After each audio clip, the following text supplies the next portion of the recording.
Durante muito tempo, investir no Brasil parecia uma decisão automática. Se os juros estavam altos, você deixava o dinheiro na renda fixa, via o saldo subir e seguia a vida sem grandes motivos para olhar para o mercado de ações. Só que o cenário de 2026 está forçando uma pergunta que muitos investidores preferiam ignorar. Será que manter a estratégia trancada exclusivamente na renda fixa ainda é o caminho mais seguro? Essa dúvida ganhou peso com a decisão do Copom em março de 2026. A taxa Selic caiu para 14,75% ao ano, sinalizando que a dinâmica dos juros começou a mudar. É compreensível que o investidor ainda sinta segurança aqui. A renda fixa evita a volatilidade diária e a sensação de que o mercado pode brincar com seu patrimônio enquanto você tenta apenas proteger o que conquistou. No entanto, em ciclos de transição, um portfólio estático corre o risco de ficar para trás. Quando as regras do mercado se movem, a inércia pode custar mais caro do que uma oscilação passageira de preços. O mercado financeiro costuma antecipar os movimentos antes que eles se tornem óbvios para o investidor comum. O primeiro erro comum nesse cenário é agir pelo impulso. Muitos investidores abandonam a renda fixa cedo demais por medo de perder a próxima alta da bolsa, tratando ativos de segurança como se não tivessem mais valor. O segundo erro é a paralisia. O investidor permanece preso à mesma estratégia de anos atrás, ignorando que o cenário macroeconômico ao seu redor já não é o mesmo. Ambas as reações ignoram a estratégia em favor da emoção. Sem um processo claro para lidar com a mudança, o patrimônio fica vulnerável tanto à euforia quanto à estagnação. Escolher entre renda fixa ou ações é, na verdade, um ponto de partida equivocado. Essa visão binária força decisões entre dois extremos. E no mercado, extremos costumam ser armadilhas. Uma carteira madura é construída com base em funções específicas para cada parcela do dinheiro. Existe o que chamamos de dinheiro de paz. É a sua reserva de emergência e o capital de curto prazo.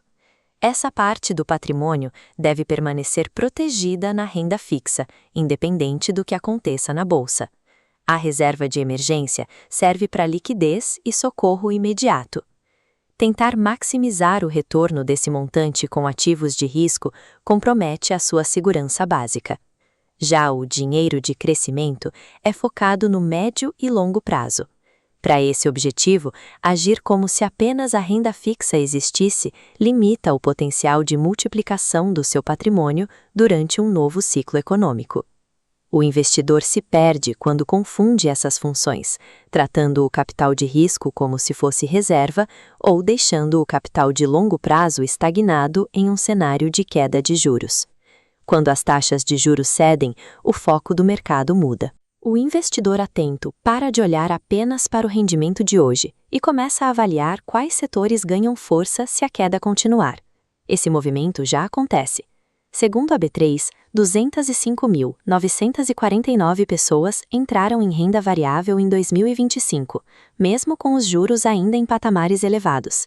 Esses dados revelam que o interesse pela bolsa não desapareceu. O investidor brasileiro está buscando entender onde estão as oportunidades que vão além do CDI tradicional.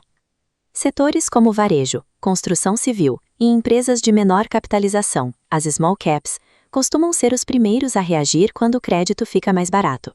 É importante frisar que atenção não significa compra automática. Esses setores costumam ser mais sensíveis, mas a viabilidade de cada empresa depende de fundamentos individuais, não apenas do setor.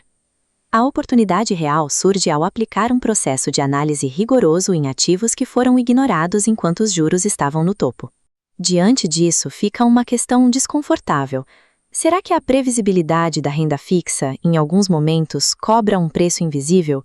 Às vezes, o custo é o excesso de conforto. O investidor se acostuma tanto com a tranquilidade que deixa de observar quando as janelas de oportunidade para crescimento começam a se abrir. Em 2026, a diferença entre os perfis será clara. De um lado, o investidor automático, que apenas repete o que funcionou ontem. Do outro, o investidor consciente, que protege o que é essencial, mas mantém o radar ligado para o próximo movimento do mercado. A lucidez consiste em saber quando esperar e quando agir. É essa capacidade de olhar para frente sem ser engolido pela pressa ou pela inércia que define quem constrói patrimônio de verdade. No final das contas, vale a pena sair da renda fixa para ações em 2026?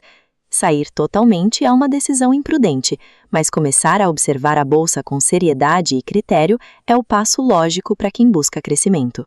A renda fixa continua sendo uma ferramenta de proteção poderosa, mas agir como se o mercado de ações não existisse em um cenário de queda de juros é limitar a visão sobre o próprio futuro financeiro. O mercado raramente envia sinais claros antes de se movimentar. Se você quer saber quais tipos de ações e setores sentem mais rápido o efeito dessa queda e como evitar as armadilhas antes de entrar, clique no vídeo que aparece agora na tela.